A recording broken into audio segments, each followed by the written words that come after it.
Now, ladies and gentlemen, how's Bristol float? Special float from the police. Give them a very loud round of applause.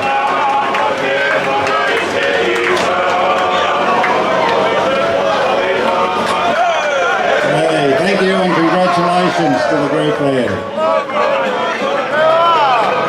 And float 28 bringing up the rear of today's procession, New South Wales Fire and Rescue, serving the community for well over 100 years.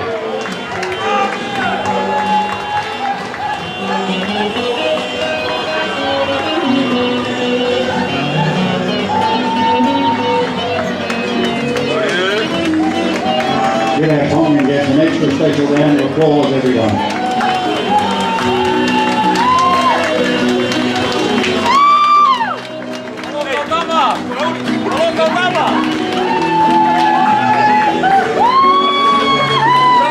And I guarantee that you will enjoy the wonderful Tongan entertainment that we have down at the carnival this afternoon, starting at River Park from around 1 p.m. So make sure you make your way down.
Half as much fun this afternoon at the carnival as our common guests are having now. You'll have a great afternoon.